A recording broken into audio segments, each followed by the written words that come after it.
যশোরে কোল্ড স্টোরেজে সংরক্ষিত আলু বিক্রি নিয়ে বিপাকে পড়েছেন মালিক ও ব্যবসায়ীরা। সরকার নির্ধারিত মূল্যের চেয়ে বাজারে আলুর দাম কম থাকায় লোকসান গুনতে হচ্ছে তাদের।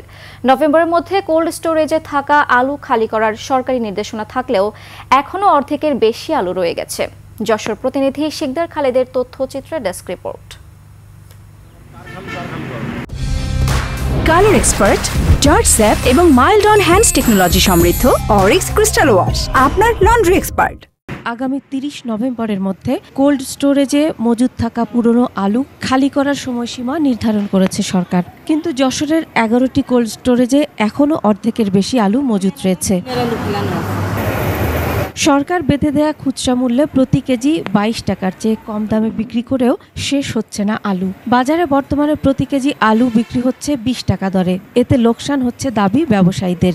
ওই সময় কিনে স্টোরে রাখা আলু 23-24 টাকা কেজি পড়ে গেছে, এখন আলু বিক্রি হচ্ছে 13 টাকা কেজি। সরকার এই সিদ্ধান্তের পরে যদি সমস্ত হিমাগাররা এবং ব্যাপারীরা এই সিদ্ধান্তে অটল থাকে, তাহলে আলুর বাজার আস্তে আস্তে আরো পড়ে যাবে। দাম পড়ে যাওয়ায় আগাম জাতের নতুন আলু নিয়ে আগ্রহ হারাচ্ছেন ব্যবসায়ীরা। পুরনো আলু স্টোরেজেই রেখে দিচ্ছেন তারা।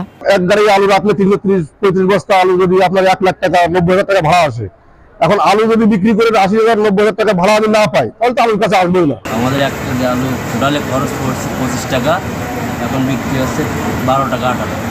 আমাদের লসটা কিভাবে কমাবো? এদিকে খুচরা ব্যবসায়ীদের দাবি কম দাম হলেও চাহিদা অনুযায়ী আলুর ক্রেতা মিলছে না। আগে আপনার বাজারে এমন কোনো দিন নাই আমরা মনে 1-200 কেজি আলু না বেচতাম, সারাদিনে 20 কেজি আলু বিক্রি হয় না, তাহলে আমরা কি করবেন?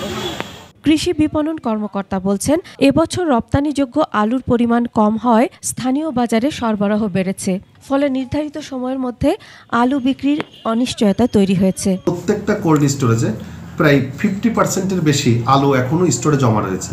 তো এই জমাকৃত আলু আসলে নির্ধারিত সময়ের ভেতরে শেষ হচ্ছে না। যেহেতু বাজারে আলুর সাপ্লাই অনেক বেশি এবং স্টোরে আলুর পরিমাণ বেশি রয়েছে, সুতরাং ক্রেতা আপনার ওই নির্ধারিত যে সরকার একটা দাম নির্ধারণ করে দিয়েছে সেই দামে ক্রেতা কিন্তু কিনছে না। যশোরে 11টি কোল্ড স্টোরেজে মোট ধারণ ক্ষমতা 48,740 মেট্রিক টন।